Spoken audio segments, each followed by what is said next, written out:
Hey y'all, I owe you an apology because I didn't finish the 15th chapter, so I'm going to do that for you. The part where I left off has a subheading and it's called the Ritz-Carlton, and the setting is Boston, Massachusetts. He felt mussy and dirty, so he went to the bathroom, climbed into the tub, pulled the shower curtain across, and took a shower bath. It felt good and reminded him of the water fights he used to have with his brothers and sisters.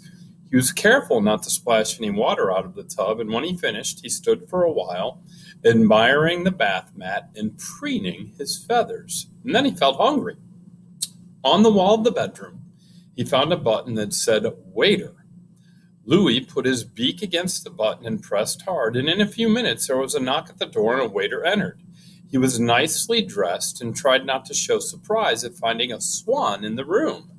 "May I get you something?" he asked, and Louis picked up his chalk pencil. 12 watercress sandwiches, please," he wrote on his slate.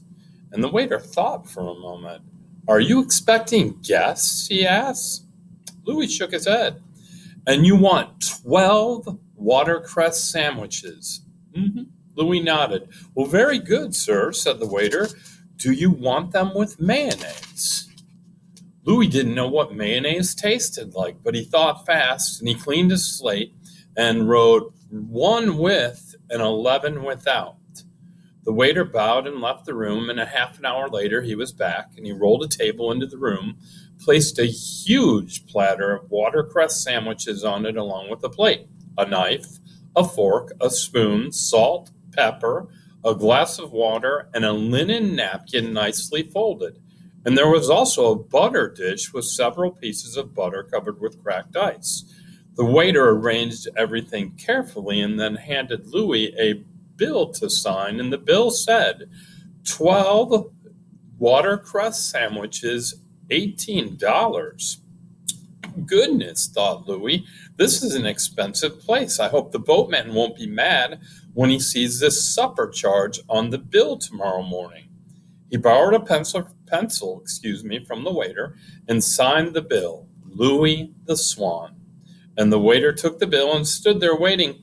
I guess he wants a tip, thought Louis. So he opened his money bag again, drew out $2 and handed it to the waiter, who thanked him, bowed again, and went away. And because a swan has such a long neck, the table was just the right height for Louis. He didn't need a chair, so he ate his supper standing up. And he tried the sandwich that had mayonnaise on it and decided he didn't like mayonnaise. And then he carefully pulled each sandwich apart. All he really wanted was the watercress. He piled the slices of bread in 2 neat piles, scooped the watercress onto his plate, and had a nice supper. And he did not touch the butter. When he was thirsty, instead of drinking from the glass of water, he walked into the bathroom and drew a basin full of cold water and drank that. And then he took his napkin, wiped his beak, and pushed the table out of the way. He felt so much better. To be all alone in a whole hotel room gives a person a cozy feeling and a feeling of importance. Louis felt great, but soon he began feeling rather lonely too, and he thought of Sam Beaver. He thought of Camp Kookooskoos, and he thought of his father and mother and sisters and brothers back home in Montana, and he thought of Serena, the swan that he loved, and wondered how she was. The words of the song he had played in the lobby came back to him. There's a small hotel with a wishing well, and I wish that we were there together.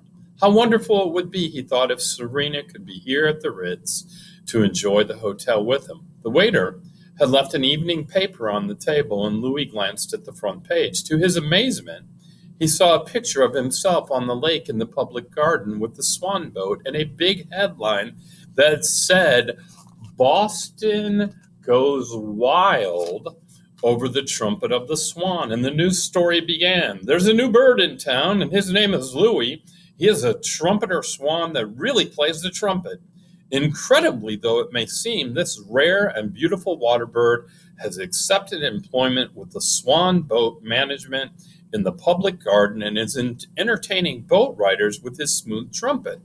Crowds gathered at the lake this afternoon after his arrival, and the sweet notes of his horn were heard in many parts of Boston. Louis read the article to the end and then tore it out of the paper. Sam Beaver ought to know about this, he thought. And from the writing desk in his room, Louis took a pen and a sheet of letter paper, and this is what he wrote. Dear Sam, I am spending the night at the Ritz in fashionable surroundings. You were right about Boston. It is very pleasant. I was able to find work as soon as I arrived. I am associated with the Swan boat at a salary of $100 a week, and you may be interested in the enclosed clipping from today's paper.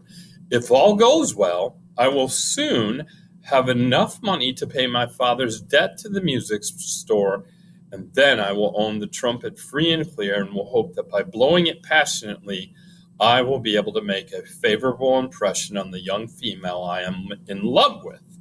And then everybody will be happy. My father's honor will be restored. The music shop and Billings will be repaid, and I can take a wife. I hope you are well. I miss you. A hotel room, even though it has every convenience, can be a lonely place. Your friend Louis. Now Louis addressed the envelope to Sam, folded the letter, fitted the newspaper clipping in, and found a 6-cent stamp in his money bag. He sealed the envelope, posted the stamp on, and dropped the letter in a mail chute outside the door of his room. Now I'll go to sleep, he thought, and he went into the bathroom, used the toilet, and then drew a full tub of cold water in the bathtub. He couldn't get Serena out of his mind. How wonderful it would be if only she were here. Before settling down for the night, he picked up his trumpet and played the song he had composed for her when he was in Ontario. O ever in the greening spring, by bank and bough retiring, for love shall I be sorrowing, and swans of my desiring. And he tried to play softly, but in a minute the phone rang in his room, and Louis lifted the receiver and put it to his ear.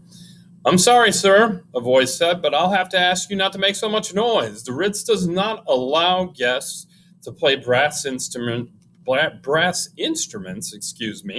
in the bedrooms. Louis hung up the phone and put his trumpet away, and then he turned out the lights, climbed into the tub, curved his long neck around to the right, rested his head on his back, tucked his bill under his wing, and lay there floating in the water, his head cradled softly in his feathers, and soon he was asleep, dreaming of little lakes in the north in the springtime, dreaming of Serena, who was his true love. And I swear that is the end of chapter 15. Goodbye.